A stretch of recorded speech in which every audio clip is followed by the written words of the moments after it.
ਤੁਹਾਨੂੰ ਸਭ ਨੌਜਵਾਨਾਂ ਨੂੰ ਰੋਮਾਂਚਿਕ ਕਰਕੇ ਗੱਲ ਕਰਾਂਗਾ ਕਿ ਬੇਸਿਕਲੀ ਤੁਸੀਂ ਇਸ ਸਮੇਂ ਦਾ ਮੁਸਤਕਬਲ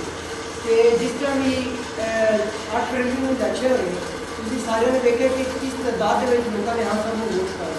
ਲੇਕਿन जिस टाइम खान साहब उसके बावजूद कि खान साहब ਨੂੰ ਰਿਹਾ ਕਰਨ लेकिन उन्होंने ਰਿਹਾ नहीं किया,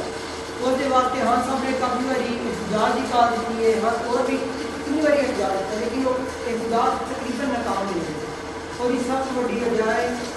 कि नौजवान ने वो नहीं निकले, जो स्टूडेंट ने वो नहीं निकले। ਉਹਦੀ ਤੁਹਾਡੇ ਕੋਲ ਮਿਸਾਲ ਹੈ ਤੁਰਕੀ ਵੇਖ ਲਓ, ਮਲੇਸ਼ੀਆ ਵੇਖ ਲਓ, श्रीलंका ਵੇਖ ਲਓ और ਜਿਹੜੇ ਨੇਪਾਲ ਵੇਖ ਲਓ, ਸਾਰਿਆਂ ਦੇ ਵਿੱਚ ਇਨਕਲਾਬ ਆਏ ਨੇ। ਕੌਣ ਲੈ ਕੇ ਆਇਆ? ਨੌਜਵਾਨ ਲੈ ਕੇ ਆਏ, ਸਟੂਡੈਂਟ ਲੈ ਕੇ ਆਏ, ਯੂਥ वाले ਲੈ ਕੇ आए। तो मैं तो रोआना कि जिस टाइम खान साहब काल दें खान साहब नहीं कोई भी वो बंदा जो जुल्म के खिलाफ निकल जाए वो निकलो वो साथ दो तो जुल्म के खिलाफ जो आवाज़ करो। जिन्नी देर तक तुम सारे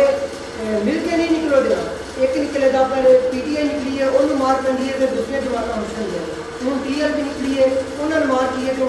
विजय मुश्किल हो गई। ऐप के बजाय तो उतने सारे जो ने एक खान साहब के अलावा तो ऐसा की हल है कि जिन्नी देर तक सानू कट्ठिया होकर नहीं निकलना खान साहब का आवाज़ देते हैं जब तक कहते हुए सारे जितने वो कहते हैं तुम मुझे कहोगे, लेकिन वो कामयाब कहाँ होते जिन्नी देर तक अभी सारे मिल के जान। जब मैं कला जाता वो मैनू मार के वापस भेज देंगे, फिर यह जान दो घंटे सारे मार खा के आते। तो इस वास्ते सानू जब एक मुट्ठी बन के तुम करा देना तो फिर सारा निज़ाम आपको चले जाने के